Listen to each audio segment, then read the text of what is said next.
Өткен сабақта айтылғандай эле 638 жылы Умар Иерусалимди басып алганда Иерусалимдин жашоочулары болгон иудейлер менен христиандарды кысымга алып, басынтып, кортутуп, аларды кыйноо жолу менен исламга алып келген аракеттерин көргөн.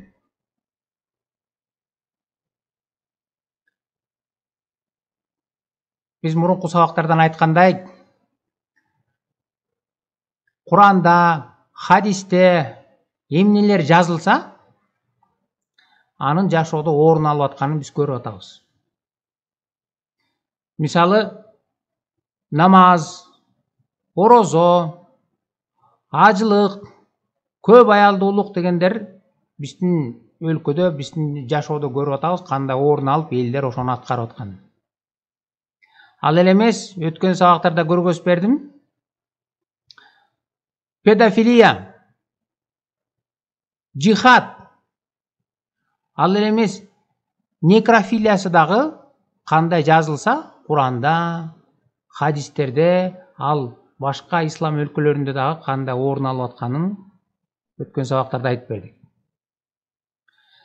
Ошондой эле башка диндегилерди кысымга алып, исламды таңуула деген үйрөтүүлөрүн алардагы кандай орун алып келгенин өткөн сабакта айтып бердим эле. Бул 9-сүрө 5-аят. Ошондой эле силер экранда көрүп аткандай 9-сүрө 29-аятта айтып атат. Ошондой эле чыныгы динди, ислам динин тутунбагандар менен өздөрүн кортутуп, салык төлөмөйүнчө согушкула.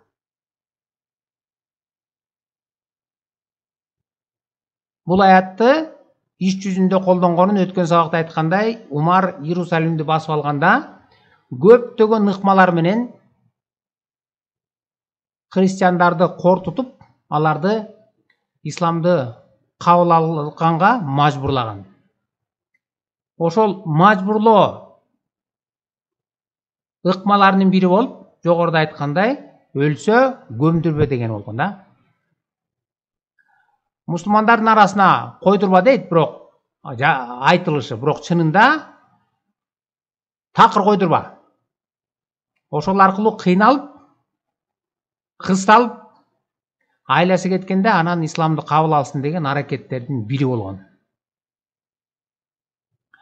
Эми ушул ыкмасы ал мындан 14 кылым мурун Мухаммедтин учурунда же Умар Иерусалимди басып алган учурда эле эмес, ал ошол күндөн азыркы күнгө чейин уланып, азыркы күнгө чейин мусулмандар тарабынан колдонулуп келатат. Ага далил катары биздин Кыргызстанда кандай орун алып аткандыгы жөнүндө айтып берсем, биз 70 жыл коммунисттик системада жашадык. Кудай жок деген системада. Анан 91-жылы Кыргызстан эгемендүүлүк алганда элде руханий ачкачылык болгон. Адамдар Кудайды издей баштады. Көбүнчөсү өзүнүн тамырын издеп, исламдан издей баштады, Кудай ушуякта деп. Ошондой эле айрым кыргыздар Иса Теңирге ишенип, Исага келе баштап, христиан боло башташты. Эң биринчи кыргыздардын жыйын катары чогулуп, өздөрүнчө жыйын катары түптөлө баштаганы бул Нарын шаарында болгон. Мен ошол кезде ошол биринчи түптөлгөн кыргыз жыйынынын Нарын шаарындагы жетекчиси же болбосо пастору болчумун.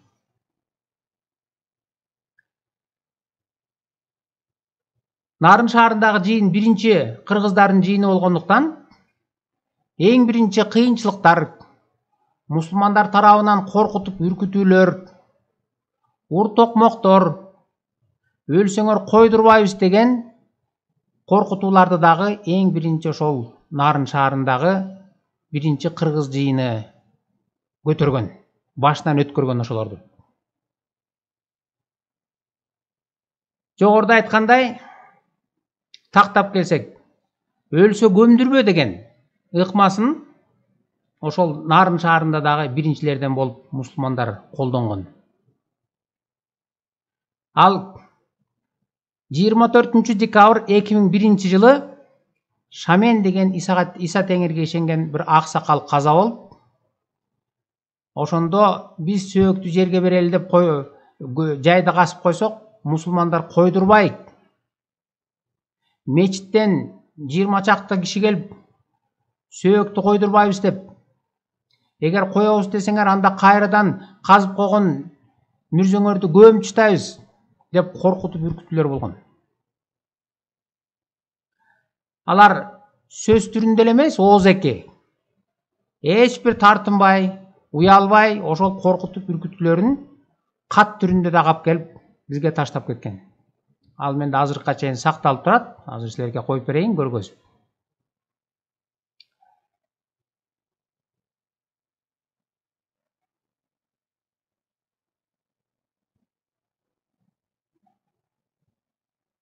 Аксакал каза болгондо 13 кишиден турган мусулмандар келип мечиттен мындай кол менен кат жазып,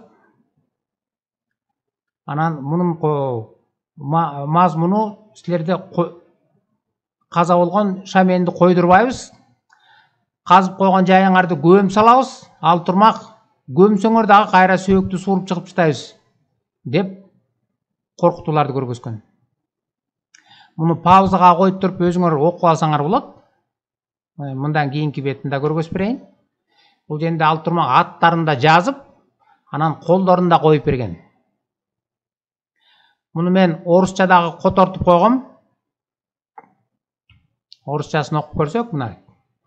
Бисмиллахиррахманиррахим. К вам обращается коллектив мечети Азрети Алы города Нарына от имени всех мусульман город Нарын. Никто не отрицает пред Богом, что умерший Шамен является членом баптистской секты. Население, проживающего в городе Нарын, составляет 98% кыргызов. И так как среди них есть последователи исламской религии, умерший Шамен по закону шариата не может быть похоронен на кладбище мусульман. 4-5 лет назад вам был выделен земельный участок для погребения в селе Пионер. Похороните тело Шамена там. Выкопанная могила для погребения тела на кладбище мусульман сегодня же снова нами будет засыпана. Устройте как можно скорее официальный обряд в соответствии со своими обычаями и похороните тело в селе Пионер или на кладбище христиан возле базы. В случае, если вы похороните тело в мусульманском кладбище, мы готовы извлечь его. Мы не желаем, чтобы рядом с мусульманами хоронили верующих других религий. Также вынесем обсуждение этого вопроса на рассмотрение всего населения и ваши неправедные дела предоставим судить народу. От имени коллектива всех мусульман города Нарын имам, настоятель мечети города Нарын Соңкөлев Темирбек, мусульмане Нарынского района Султаналиев Майрамбек, Мамбетов Нуруллох, Джунушев Орозбек, Исмаилов Марат, Джапаралиев Алтынбек, Норузбаев Мирлан, Мөндүрбаев Майрамбек, Ералиев Нуруллох, Табылды уулу Бакыт, Аскарбек уулу Ислам, Жунусалиев Ниязбек, Исаев Бактол.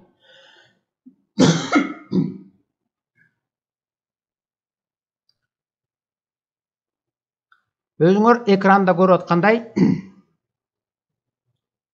сөөктү койдурбайбыз. Эгер койсоңор дагы сөөктү сууруп чыкканга даярбыз.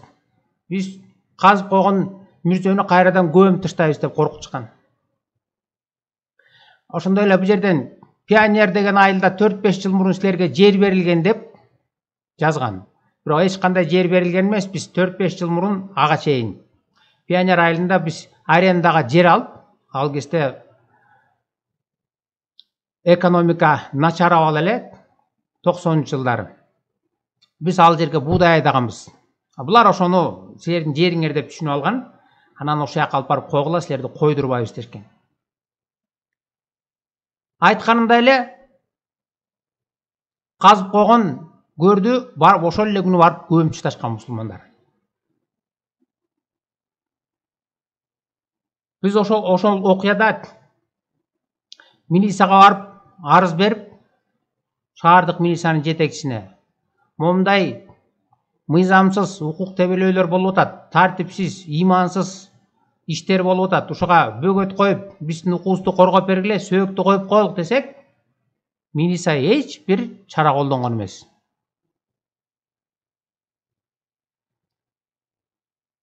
Эртеси күнү сөөктү алып жайга коелук десек, казып койгон жайды көмүп ташташкан, аны кайрадан тазалап, кайрадан касууга туура келген. Сөөктү жайга алып баратканда баягы могу жерде аты аталган мечиттин өкүлдөрү өзү менен кошо дагы бирине 2 кишини алып 20 чакты киши келип, сөөктү койдурбайбыз деп көтөрүп баратканда жолду тороп түшүп атып, ызы чуу кыйкырык өкүрүк менен араң дегенде сөөктү жерге бергенбиз. Бул окуя бүтөр менен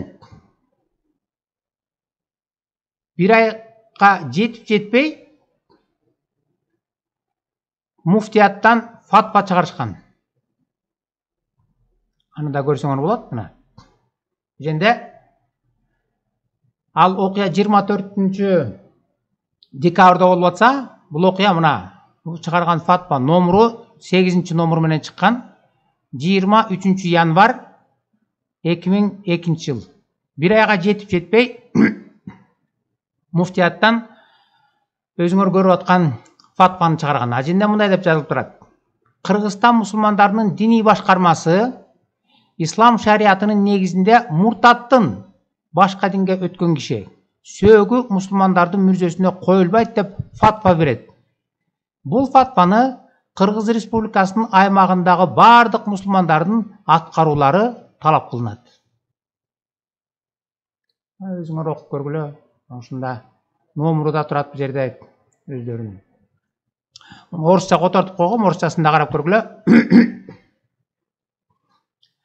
Духовное управление мусульман Кыргызстана на основе исламского шариата издает фатва, указ о недопустимости захоронения тела муртада, перешедшего в другую религию, на мусульманском кладбище. Данный указ требует соблюдения всеми мусульманами на территории Кыргызской республики. Муфти мусульман Кимсанбай Ажы Абдурахманов.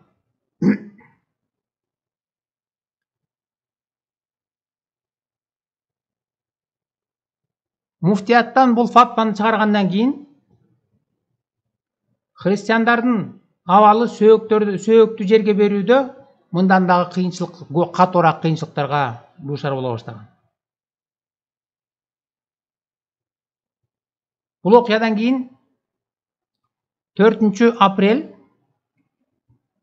2002 жылы ошол эле Нарын шаарында дагы бир Исакай Шенген эже каза болгон. Аны коердо дагы баягы эле окуялар кайталанган. Казып койгон көрдү барып мусулмандар көмүп таштаган. Ызы чуу койдурбайбыз. Айла кеткенде шаардык мэрияга барып кайрылып, биз көйгөйдү чечип бербейсиңерби? Могу мыйзам бузуучуларды бир тартипке чакырбайсыңарбы десек, аякта бир 100 киши чогулуп алып койдурбайбыз деп.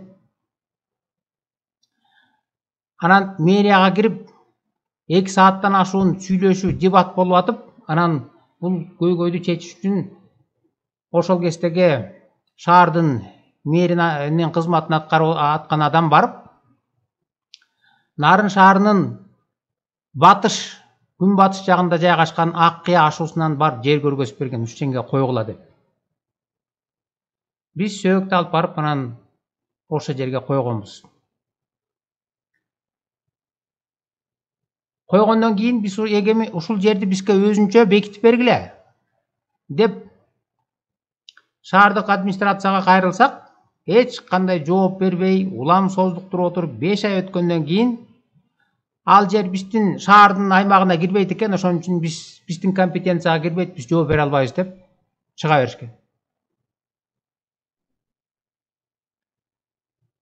Ал окуядан кийин бир аз убакыт өтпөй эле ошол жерде өзүнчө жерге көмүп койгон мүрзөнү барып мусулмандар трактор менен тебелетип кеткен, түзөп салышкан.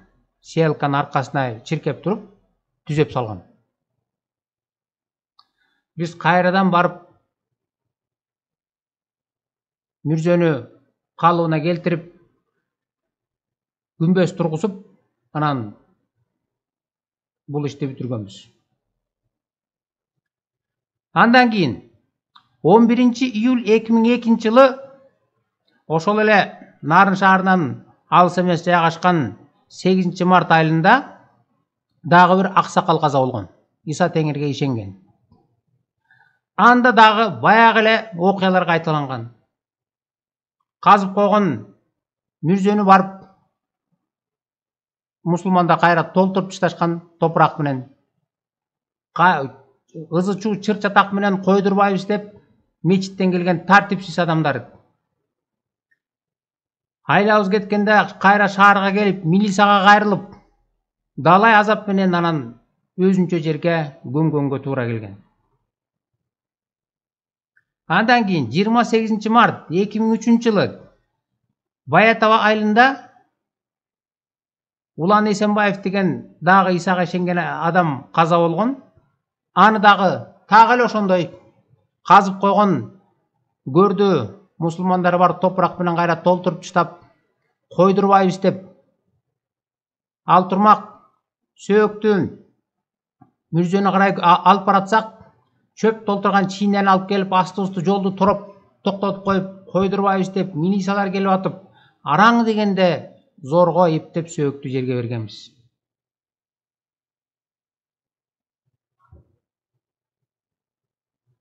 Ислам адамды маңкурт кылып таштайт.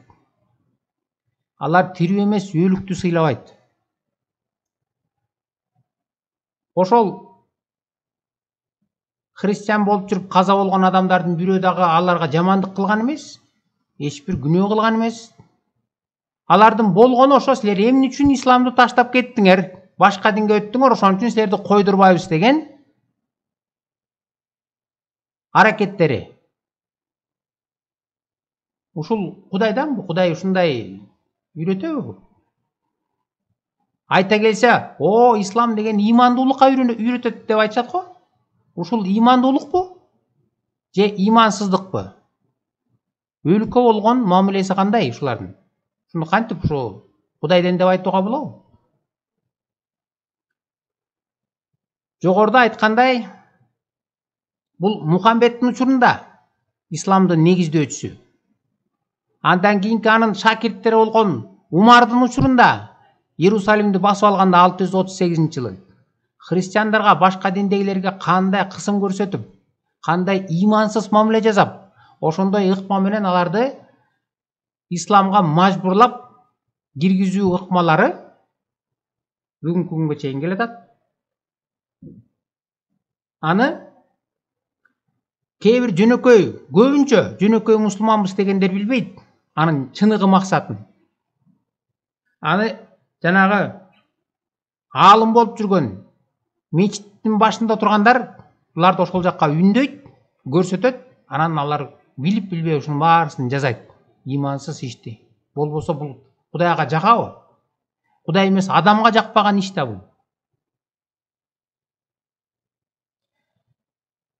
Жогоруда айткандай, бул окуялар болгондо ар бир окуясында мен милицияга кайрылгам. Жардам бергиле бизге. Бул укук тебелөөлөрдү, мыйзам бузуп аткандарды тартипке чакыргыла деп. Бирок бирөөндө дагы бир дагы мусулманды, бир дагы мечиттин имансыз имамдарын жоопко тарткан эмес. Айла кеткенде мен чет элдик уюмдарга кат жазып, Анан ошолордун кийлигишүүсүн сурангам. Биякта ушундай адам укуктарын тебелөө болуп атат, силер жардам бергилечи деп. Анткени биздин мамлекет өзүн демократиялуу мамлекетпиз деп дүйнөлүк коомчулукка жарыялап, алар менен алака түсүп, ошонун негизинде алардан жардам алып жүрүшөт. Ал эми чынында ошол мамлекеттин ичинде демократиялык баалуулуктарды тебелеп, адам укуктарын тебелөөлөр болуп атат. Ага болгон фактыларды азыр мен силерге айтып бердим го. Ошондо мен чет элдик уюмга бир Германияда уюм бар. Friedensbote деген гуманитардык уюм. Ошолорго мен кат жазып, анан биздин мамлекеттеги бийлик башында тургандарга бир кайрылуу жасап, өзүңөрдүн салымыңарды кошуп, биздин акыбалды оңдогонго жардам берсеңер деген кайрылуу жазгам. Ал катты дагы мен силерге көргөзүп берейин.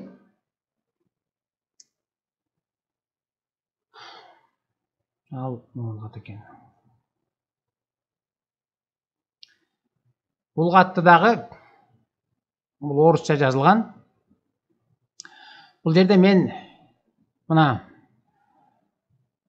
биздеги жанагы буга чейинки айтып берген фактыларды келтиргем. 23 декабрь 2001 жылы Шамен деген бир тууган каза болгондо кандай кыйынчылыктар болгонун, анда коркутууларда кат түрүндө жазып алып келген адамдардын, мечиттен келген адамдардын аттары бу жерде. Андан кийинки окуялар, ошондой эле биринчи сөөк коюудагы кыйынчылык болгондон кийин бир айга жетип жетпей муфтияттан фатва чыгарганы мына бу жердеги. Бул паузага коюп туруп өзүңөр окуп көрсөңөр болот. Бул экинчи бети. Бардык болгон окуялар жөнүндөгү маалыматтар берилген. Бул үчүнчү бети. Муну дагы паузага коюп, анан окуп чыксаңар, кененирээк таанышасыңар. Бул менин жазган катым. 30 июнь 2003 жыл экен. Ошондо ал организация Германиядагы бир аздан кийин мага телефон чалышты. Биз бул катты алдык.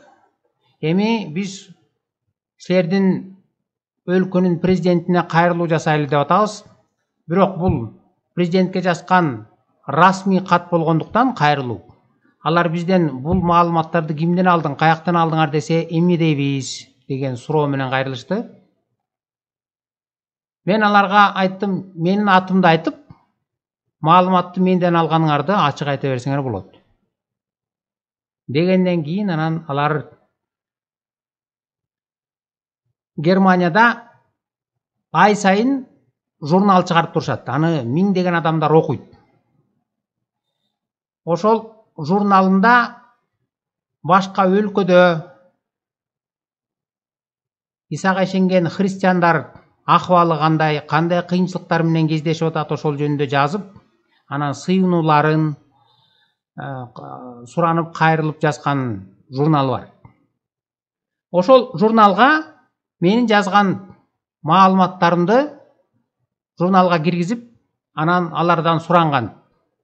Эгерде силер ушул Кыргызстанда болуп аткан адам укуктарын тебелөөгө кайдыгер болбосоңор, анда Кыргызстандын Германияда жайгашкан посольствосуна кат жазып, өзүңөрдүн бул Кыргызстандагы болуп аткан христиандардын акыбалдарын, аларды басмырлоо, мусулмандар тарабынан укук бузуулар болуп аткандыгына макул эместигиңерди билгизип, кайрылуу жасасаңар деген сураныш менен жазган. Ошондо Кыргызстандын Германияда жайгашкан посольствосуна миңдеген каттар келип түшө баштаган адамдардан. Бул эмне деген адам укугун тебелөө, бул эмне деген жаман иш, мындай болбош керек, мунуңарды токтоткула деген. Ошону менен биргеле аты аталган организация Кыргызстандын ошол кездеги президенти Аскар Акаевга кат жолдошкон. мен жазып жіберген сіздер экрандан окуп аткан маалыматтардын негизинде. Ал катты да азыр көргөзөйүн.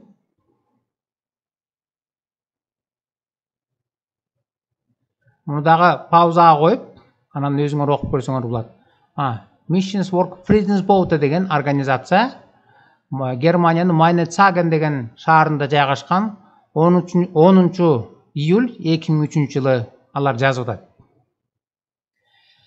Бул жерден өзүңөр окусаңар болот. Мына паузага коюп, бардык окуялар, маалыматтар берилген. 24 декабрда Шамен деген аксакал каза болгондогу көргөн кыйынчылыктар, мусулмандардын имансыз иштери. 4 апрелде 2002 жылы Бурмабүбү Абдыразакова деген эже каза болгондогу мусулмандардын абийирсиз иштери.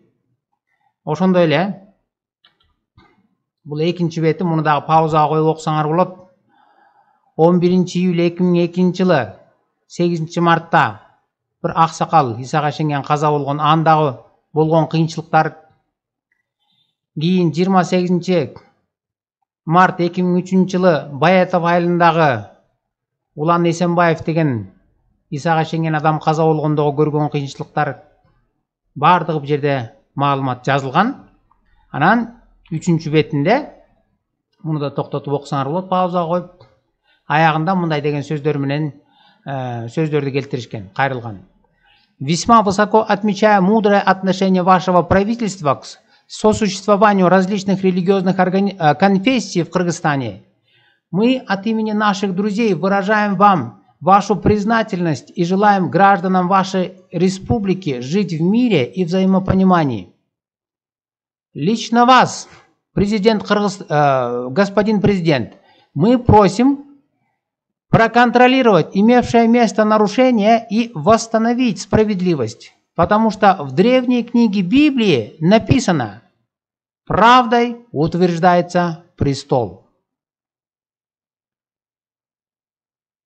Өзүңөр бул жерде окугандай, алар президентке кайрылып, урматтуу президент, укуктары тебеленип аткан христиандардын укуктарын коргоп берүүңүздү суранып, сизге кайрылгыбыз келет. Анткени илгерки китеп Библияда мындай деп жазылган: адилеттүүлүк менен такты бекем болот деп. Ошондуктан адилеттүүлүктү орнотуп берүүңүздү суранабыз деп кайрылышкан. Анан бул жерде аты жөндөр жазылып турат. С уважением от имени тысячи наших подписчиков, председатель Совета миссии Герхард Герцен, директор миссии Виктор Рогальский, секретарь Совета миссии Альфред Кошель. Ушулар президентке расмий ушул кат менен расмий түрдө кайрылган. Бул кат менен кайрылгандан кийин бир аз убакыт өтүп, шаардык администрациянын өкүлдөрү, архитектуранын өкүлдөрү өздөрү бизге келип, Нарын шаарындагы христиан баптист жыйындарынын мүчөлөрүнө: эми силерге жер бөлүп берели, өзүңөр алгыла деген. Мына жер бөлүп берели деп, анан өздөрүнчө жер алып беришкен. Сөөк койгонго өзүнчө погост катары. Ал жер Нарын шаарынын батыш жагында жайгашкан Ак Кыя ашуусунун этегинен алып беришкен. Ошондой эле көңүлүңөрдү бура кетейин. Нарын шаарынан алыс эмес жайгашкан Куланак айылынан дагы өзүнчө көрүстөн катары жер бөлүп беришкен. Анткени бул темага биз дагы келебиз. Бул жерди ошол кездеги президент Акаев биздин укугубузду коргогусу келгендигинен, же болбосо коргоп анан берген эмес. Эгер биздин укугубузду коргогусу келсе, эбак эле берип коймок. Ал батыш өлкөлөрүнүн астында өзүнүн аброюн коргогусу келип, аброю түшүп калбаш үчүн ошондуктан могул катты алгандан кийин анан бизге кишилерин жиберип, шаардык администрациянын өкүлдөрү өздөрү келип, мына жер алгыла деп өздөрү келип анан ушул жерди беришкен. Биз ал кезде ойлодук, эми жер алдык, ушу менен эми сөөк коюдагы көйгөйлөр токтоду болуш керек деп. Бирок көйгөйлөр токтогон жок. Тескерисинче мындан дагы жийиркеничтүү, мындан дагы коркунучтуу формаларына өтүп, мындан дагы жаман иштери биз жер алгандан кийин дагы улана берди. Ал кандайча болуп улангандыгын мен эмки сабакта айтып берейин.